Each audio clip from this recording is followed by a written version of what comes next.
it's not only blocking desperately needed aid from coming in, it also drives Palestinians away from the border. Gaza is a small place, densely overcrowded, and Israeli fire and attacks drive Palestinians away from the arable land on the border, and also drive fishermen in from Gazan territorial waters. They're compelled by Israeli gunboats, all illegal of course, to fish right near the shore, where fishing is almost impossible because Israel has destroyed the power systems and sewage systems, and the contamination is terrible. This is just a stranglehold to punish people for being there and for insisting on voting the wrong way and for just refusing. Israel wants to, they decided we don't want this anymore. Let's just get rid of them. We should also remember that U.S.-Israeli policy since Oslo, since early 90s, has been to separate Gaza from the West Bank. Now that's in straight violation of the Oslo agreements, but it's been carried out systematically, and it has a big effect. It means almost half the Palestinian population would be cut off from any possible political arrangement that would ever be made. It also means that Palestine loses its access to the outside world. Gaza should have and can have airports and seaports. And the West Bank, it's what's being left. I mean, right now Israel's taken over about 40% of the West Bank. Obama's latest offers granted even more, and they're certainly planning to take more. And what's left is just cantonized. It's what the planner, Ariel Sharon, called Bantustans. And they're in prison, too, as Israel takes over the Jordan Valley, drives Palestinians out. So these are all crimes of a piece. The Gaza siege is particularly grotesque because of the conditions under which people are forced to live. I mean, if a young person in Gaza, a student in Gaza, let's say, wants to study in a West Bank university, they can't do it. If a person in Gaza needs advanced medical treatment from an East Jerusalem hospital where the training's available, they can't go. Medicines are held back. I mean, it's a scandalous crime all around. What do you think the United States should do in this case? What the United States should do is very simple. It should join the world. I mean, there are negotiations going on, supposedly.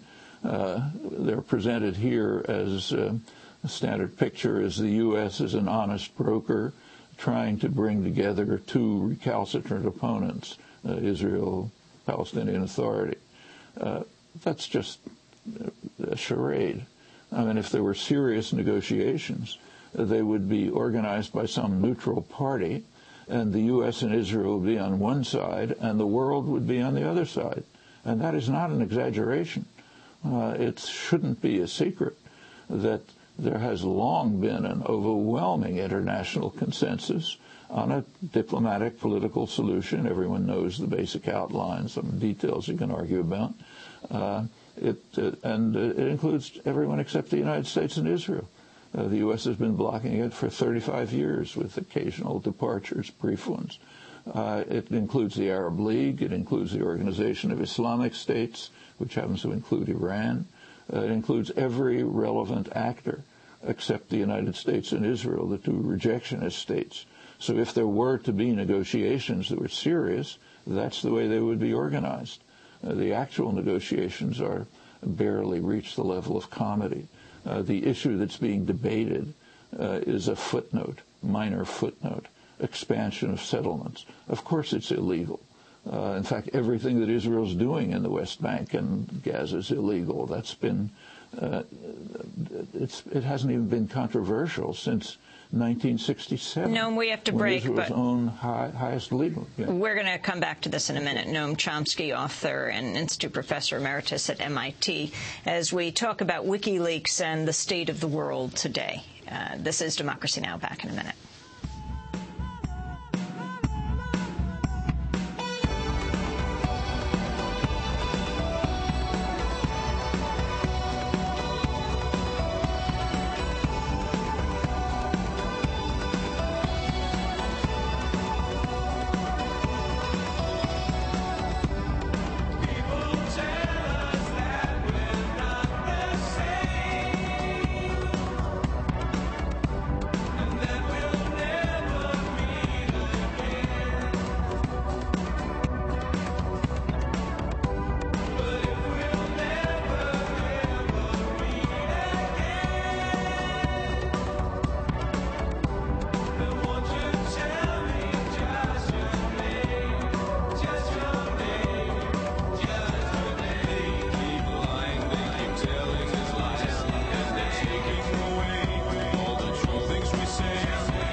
state. Here on Democracy Now!, democracynow.org, The War and Peace Report. I'm Amy Goodman. Our guest is Noam Chomsky, world-renowned dissident, author of more than 100 books, speaking to us from Boston. Noam, you wrote a piece after the midterm elections called Outrage Misguided. I want to read for you now what Sarah Palin tweeted, the former Alaska governor, of course, and Republican vice presidential nominee. This is what she tweeted about WikiLeaks. She put it on Facebook. She said, first and foremost, what steps were taken to stop WikiLeaks director Julian Assange from distributing this highly sensitive classified material, especially after he'd already published material not once but twice in the previous months. Assange is not a journalist any more than the editor of Al-Qaeda's new English language magazine Inspire is a journalist. He's an anti-American operative with blood on his hands. His past posting of classified documents revealed the identity of more than 100 Afghan sources to the Taliban. Why was he not pursued with the same urgency we pursue Al-Qaeda and Taliban leaders? Noam Chomsky, your response. That's pretty much what I would expect Sarah Palin to say. I don't know how much she understands, but I think we should pay attention to what we learn from the leaks. What we learn, for example, is the kinds of things I've said.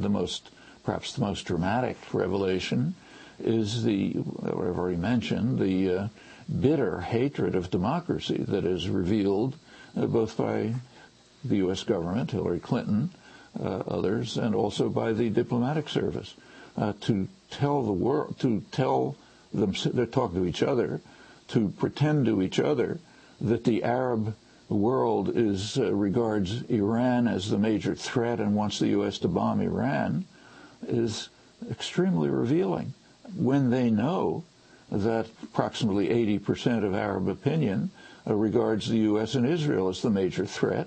10% regard Iran as the major threat, and a majority, 57%, think the region would be better off with Iranian nuclear weapons as a kind of deterrent. That doesn't even enter. All that enters is what they claim has been said by Arab dictators, brutal Arab dictators. That's what counts. How representative this is of what they say, we don't know, because we don't know what the filtering is. But that's a minor point. The major point is that the population is irrelevant. All that matters is the opinions of the dictators that we support. And if they were to back us, that's the Arab world. That's a very revealing picture of the mentality of U.S. Political leadership and presumably elite opinion, judging by the commentary that's appeared here. That's the way it's been presented in the press as well. Your piece. It doesn't matter what the Arabs believe. Yeah. Your piece, Outrage Misguided, back to the midterm elections and what we're going to see now. Can you talk about the Tea Party movement? Well, the Tea Party movement itself is maybe 15-20% of the electorate. It's relatively affluent, white, nativist. It has rather traditional nativist streaks to it. But what is much more important, I think, is its outreach. I mean, over half the population says they more or less support it or support its message. And what people are thinking is extremely interesting. I mean, overwhelmingly, polls reveal that people are extremely bitter, angry, hostile, opposed to everything. The primary cause, undoubtedly, is the economic disaster. It's not just a financial catastrophe, it's an economic disaster. I mean, in manufacturing industry, for example, unemployment levels are at the level of the Great Depression. And unlike the Great Depression, those jobs are not coming back. U.S. Owners and managers have long ago made the decision that they can make more profit with complicated financial deals than by production. So finance, this goes back to the 70s, mainly Reagan escalated it and onward, Clinton too. The economy's been financialized. Financial institutions have grown enormously in their share of corporate profits. It may be something like a third or something like that today. At the same time, correspondingly, production has been exported. So you buy some electronic device from China. China is an assembly plant for a Northeast Asian production center. The parts and components come from the more advanced countries and from the United States and the technology. So yes, that's a cheap place to assemble things, sell them back here, and rather similar in Mexico, Vietnam, and so on. That's the way to make profits. It destroys the society here, but that's not the concern of the ownership class and the managerial class. Their concern is profit. That's what drives the economy. And the rest of it is a fallout. People are extremely bitter about it, but don't seem to understand it. So the same people who are majority who say that Wall Street is to blame for the current crisis are voting Republican. Both parties are deep in the pockets of Wall Street, but the Republicans are much more so than the Democrats. And the same is true on issue after issue. So people, the antagonism to everyone is extremely high. Actually, antagonism, the population doesn't like Democrats, but they hate Republicans even more. They're against big business. They're against government. We only have 30 seconds, Noam. They're against science. Noam, we only have 30 seconds. Yeah. I wanted to ask, if you were President Obama's top advisor, what would you tell him to do right now?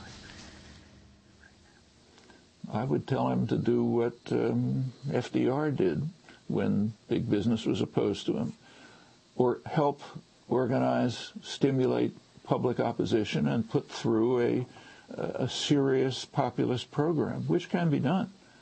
Stimulate the economy, don't give away everything to financiers, push through a real health reform. The health reform that was pushed through may be a slight improvement, but it leaves the major problem untouched. If you're worried about the deficit, pay attention to the fact that it's almost all attributable to military spending. And we're going to leave it there, but we'll continue the conversation after and post it online at democracynow.org. I'm Amy Goodman. Thanks so much for joining us.